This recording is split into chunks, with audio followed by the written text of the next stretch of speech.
മുഖ്യമന്ത്രി പ്രഖ്യാപനം വൈകുന്നതിൽ നിരാശയുണ്ടെന്ന് youth league സംസ്ഥാന പ്രസിഡന്റ് പാണക്കാട് മുനവറലി തങ്ങൾ. തീരുമാനം വേഗത്തിലുണ്ടാകുമെന്നാണ് പ്രതീക്ഷ. പുറത്തിറങ്ങിയാലുള്ള ചോദ്യങ്ങളിൽ പ്രയാസം അനുഭവിക്കുന്നുണ്ടെന്നും ആരെയും നിരാശപ്പെടുത്താത്ത തീരുമാനം വരും എന്നാണ് കരുതുന്നതെന്നും മുനവറലി തങ്ങൾ പറഞ്ഞു. എല്ലാവരും വലിയ പ്രതീക്ഷയിലാണ്. നല്ല തീരുമാനം വരും എന്നുള്ള പ്രതീക്ഷയിൽ ഒരു കാത്തിരിപ്പുണ്ട്. ഇതിനെ വൈകി പോകുമ്പോൾ എല്ലാവർക്കും സ്വാഭാവികമായി വോട്ട് ചെയ്തവർക്കൊരു നിരാശയുണ്ട്. പക്ഷേ എങ്കിലും നല്ല തീരുമാനം ഉണ്ടാകും എന്നുള്ളത് തന്നെയാണ് ഞങ്ങൾ പ്രതീക്ഷിക്കുന്നത്. അപ്പോൾ ജനവികാരവും അതുപോലെ കഴിഞ്ഞ കാലത്തെ ഈ രാഷ്ട്രീയ സാഹചര്യം കണക്കിലെടുത്ത് നല്ലൊരു ഭരണം കാഴ്ചവെക്കാൻ UDF സാധിക്കണം. അതിനനുസൃതമായ രീതിയിലുള്ള ഒരു ഭരണ നേതൃത്വം വരും. അതിനൊക്കെ ഞങ്ങൾ കാത്തിരിക്കുകയാണ്.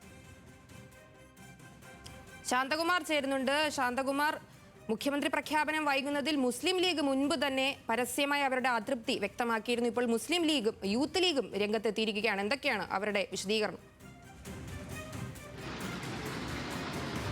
തീർച്ചയായും പാണക്കാട് കുടുംബാംഗങ്ങളുടെ അഭിപ്രായം ഇല്ലെങ്കിൽ അവരുടെ ഓരോ കമൻറ്റുകളും വളരെ പ്രധാനപ്പെട്ടതാണ്. അതുതന്നെയാണ് ഇപ്പോൾ യൂത്ത് ലീഗിൻ്റെ സംസ്ഥാന പ്രസിഡന്റ് കൂടിയായ മുനവറലി ശിഹാബ് തങ്ങളും അത്തരത്തിലുള്ള അഭിപ്രായം പറയുന്നത്. വലിയ നിരാശയിൽ തന്നെയാണ് യൂത്ത് ലീഗ് ഉള്ളത്. കാരണം മുഖ്യമന്ത്രിയെ വൈകുന്നു എന്നുള്ളത് പൊതുജനങ്ങൾക്കിടയിൽ വലിയ നിരാശയുണ്ടാക്കുന്നുണ്ട്. അത് യാഥാർത്ഥ്യമാണ് എന്ന് തന്നെ അവർ വിലയിരുത്തുന്നു. ഒപ്പം തന്നെ വലിയ ഒരു ജനപിന്തുണ നൽകി അത്തരത്തിലൊരു ജനപിന്തുണയ്ക്കൊപ്പം ഉണ്ടായിട്ടും മുഖ്യമന്ത്രിയെ തീരുമാനിക്കാൻ വൈകുന്നത് അത് വോട്ടർമാർക്കിടയിൽ വലിയ അസംതൃപ്തി ഉണ്ടാക്കുന്നുണ്ട്. അത് അത്തരം തീരുമാനങ്ങൾ അത്തരം വൈകലൊക്കെ ഉണ്ടെങ്കിലും തീർച്ചയായും ഒരു നല്ല തീരുമാനം, ഒരു ശുഭകരമായ തീരുമാനം ഉണ്ടാകുക തന്നെയാണ് യൂത്ത് ലീഗ് പ്രതീക്ഷിക്കുന്നത് അദ്ദേഹം പറയുന്നു. പക്ഷേ കഴിഞ്ഞ ദിവസങ്ങളിലെല്ലാം ലീഗ് നേതാക്കൾ പറഞ്ഞ ചില പ്രതികരണങ്ങളുണ്ടായിരുന്നു. അതായത് പുറത്തിറങ്ങി നടക്കാൻ പറ്റാത്ത സാഹചര്യമുണ്ട്. അത്തരം സാഹചര്യങ്ങളൊക്കെ തനിക്കും അനുഭവപ്പെടുന്നുണ്ട്. അത്തരം അനുഭവങ്ങളൊക്കെ തനിക്കും ഉണ്ടായിട്ടുണ്ട് എന്ന് അദ്ദേഹം പറയുകയാണ്.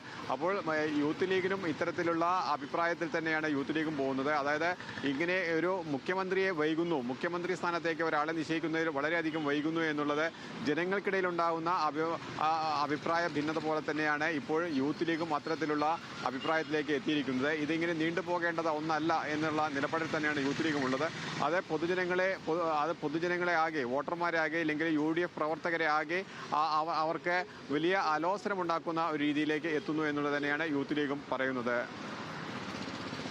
ശരി, ശാന്തകുമാറാണ് വിശദ വിവരങ്ങൾ നമുക്ക് നൽകിയത്.